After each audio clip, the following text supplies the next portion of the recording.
வணக்கம். அமலாக்கத்துறை சோதனைக்கு இடையே டெல்லி பயணம் ஏன் என்பது குறித்து தற்போது அமைச்சர் துரைமுருகன் விளக்கமளித்துள்ளார். செய்தியாளர்களின் கேள்விக்கு சிரித்தபடி பதிலளித்துள்ளார் அமைச்சர் துரைமுருகன்.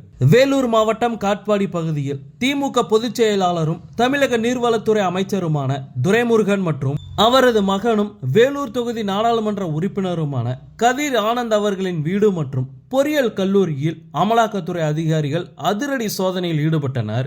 அதே போன்று அமைச்சர் துரைமுருகனுக்கு நெருக்கமான திமுக பிரமுகர் பூஞ்சோலை சீனிவாசன் என்பவரது வீடு மற்றும் அவருக்கு சொந்தமான சிமெண்ட் குடோன் உள்ளிட்ட இடங்களில் அமலாக்கத்துறையினர் துப்பாக்கி ஏந்திய மத்திய தொழில் பாதுகாப்பு படையினர் பாதுகாப்புடன் அதிரடி சோதனையில் ஈடுபட்டனர். இந்த சோதனை நடந்தபோது முதலமைச்சர் மு.க.ஸ்டாலினை சந்தித்து ஆலோசனை நடத்திய அமைச்சர் துரைமுருகன் அதன் பின்னர் செய்தியாளர்களிடம் பேசிய போது வீட்டிற்கு யார் வந்திருக்கிறார்கள் என தெரியவில்லை, வேலைக்காரர்களுக்கும் யார் வந்திருக்கிறார்கள் என்று தெரியவில்லை, சோதனை தொடர்பாக உங்களுக்கு எந்த அளவு தெரியுமோ அதே அளவுதான் எனக்கும் தெரியும் என்று கூறினார். காட்பாடியில் உள்ள நாடாளுமன்ற உறுப்பினர் கதிர் ஆனந்த் வீட்டில் சுமார் 10 மணி நேரத்திற்கும் மேலாக நடைபெற்ற சோதனை இரவு 2 மணி அளவில் நிறைவடைந்தது.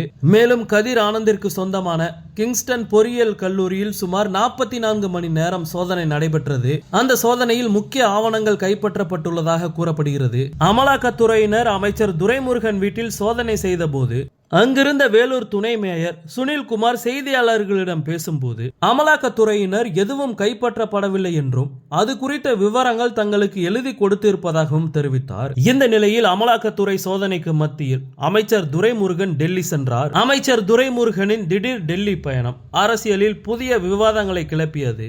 இந்த நிலையில் நேற்று இரவு அமைச்சர் துரைமுருகன் விமானம் மூலமாக சென்னை திரும்பினார். அப்போது செய்தியாளர்களை சந்தித்த அவர், எனது இலாக்கா விஷயமாக டெல்லி சென்று விட்டு வருகிறேன். அமலாக்கத்துறை சோதனைகள் பழகி போனதுதான். நீங்கள் பத்திரிகைகளில் எழுதியிருக்கும் கதைக்கெல்லாம் நான் ஆள் இல்லை. எனவே அமலாக்கத்துறை ரைடுக்கும் இந்த பயணத்திற்கும் சம்பந்தம் இல்லை என அமைச்சர் துரைமுருகன் அவர்கள் தெரிவித்தார்.